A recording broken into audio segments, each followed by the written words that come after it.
লিলুয়া বেলগাছিয়া ভাগাড়ের অবস্থা কি তা সরেজমিনে পরিদর্শন করেন নগরোন্নয়ন মন্ত্রী ফিরহাদ হাকিম। স্থানীয়দের সঙ্গে কথা বলেন তিনি।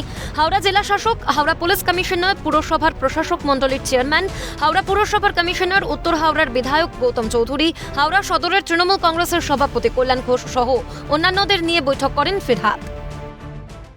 আমরা এখন নিজেদের ফান্ড দিয়ে এগুলো করছি, এদেরও ঘর করে দেবো, কিন্তু এখানে সয়েলটাই ডিসব্যালেন্স হয়ে রয়েছে। এটা আমাদের অল্টারনেটিভ একটা চিন্তা করতে হবে। কালকে আমরা অফিসে বসে আজকে সার্ভে হয়ে যাবে, কোথায় খালি জায়গা পাওয়া যায় সেখানে এদের রিহ্যাবিলিটেট করতে হবে। খালি জমি চিহ্নিতকরণ করে পুনর্বাসনের ব্যবস্থা করা হবে বলে জানিয়েছেন মন্ত্রী ফিরহাদ হাকিম। কেন্দ্রীয় সরকার শহর বা গ্রামের জন্য কোনো তহবিল দিচ্ছে না, তাই রাজ্য সরকারের এই অর্থের ব্যবস্থা করেছে। বায়ো মাইনিং পদ্ধতির মাধ্যমে দ্রুত ভাগাড় সরানোর কাজ করা হবে। ভাগাড়টি 3 বছরের মধ্যে মাঠ তৈরি করার ব্যবস্থাও অতি দ্রুত নেওয়া হবে বলে জানান ফিরহাদ হাকিম। এখান থেকে যেগুলো ডেঞ্জারাস হয়ে রয়েছে, রোজ 80 গাড়ি করে মাল নিয়ে আমরা অন্য জায়গায় সরিয়ে দেবো যেখানে প্রসেসিং হবে। দ্বিতীয়, যে জায়গাটা খালি হয়ে গেছে 2 মাসের মধ্যে সেখানে প্রসেসিং ইউনিট তৈরি হবে, যেখানে হাওড়া যাতে আর এরকম ভাবে ভাগাড় না তৈরি হয়। সমস্যা সমাধানের আশ্বাসে কিছুটা হলেও আশ্বস্ত স্থানীয়রা। দিদির ওপর ভরসা আছে জানিয়েছেন তারা।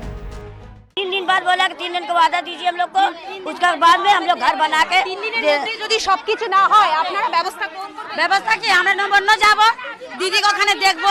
আধার কার্ডও হলে হবে। 8 নম্বরে ওয়ার্ডে আমরা বাস করি। সংগ্রহ করে রাখতে বলছি। হ্যাঁ, উনি দিদি সরকারের আমরা আছি, আর দিদি নিশ্চয়ই দেখবেন আমাদেরকে, দিদি নিশ্চয়ই দেখবেন, আমাদের ওনার সাথে আছি আর থাকবো। এদিকে এলাকা পরিদর্শনে যান রাজ্যের বিরোধী দলনেতা শুভেন্দু অধিকারীও। সেখানে ধস্তাধস্তিতে আহত হন শুভেন্দু অধিকারী বলে অভিযোগ। পুলিশকে গুন্ডা তকমা রাজ্যের বিরোধী দলনেতার। বিধানসভায় হাতের চিকিৎসা করান শুভেন্দু। কর্মীরা মার খায়, তা লিডার অফ অপোজিশন মার খাবে না দেখি? আপনাকে ব্যান্ডেজ পুলিশ গুন্ডা তো। গোলাম মুর্তজা বলে একজন এসআই এই কাজটা করেছেন সকলের সামনে। আমাদের এগুলো অরিট নেই, সেদিন বাড়ি উপরে করেছে, আটকে দিল। যতক্ষণ না জলের ব্যবস্থা হচ্ছে ততক্ষণ পর্যন্ত 20 লিটার করে পানীয় জল এবং দুর্গতদের 5000 টাকা করে অনুদান দেওয়া হয়েছে বিজেপির তরফে। আমরা কাল থেকে রিলিফ ক্যাম্প চালাচ্ছি। আমরা প্রত্যেক বাড়িতে যতক্ষণ না ওয়াটার কানেকশন হচ্ছে 20 লিটার করে পানীয় জল দেব সিদ্ধান্ত নিয়েছি। আমরা আজকে প্রত্যেকটা বাড়িতে বিজেপির পক্ষ থেকে 5000 টাকা করে দিয়েছি আমাদের লিমিটেড ক্যাপাসিটির মধ্যে, এবং তারপলিন দিয়েছি। ভাগাড় রোড এলাকায় এসে ফিরহাদ হাকিম বৈঠক করলেন ডিএম থেকে শুরু করে পুলিশ কমিশনারের সঙ্গে। ইতিমধ্যে স্থানীয়দের সঙ্গেও কথা বলেছেন তারা। যখন ফিরহাদ হাকিম তিনি বৈঠক করছিলেন, বাইরে তারা তাদের বাসস্থান, ঘর এবং জলের দাবিতে বিক্ষোভ দেখাচ্ছিলেন।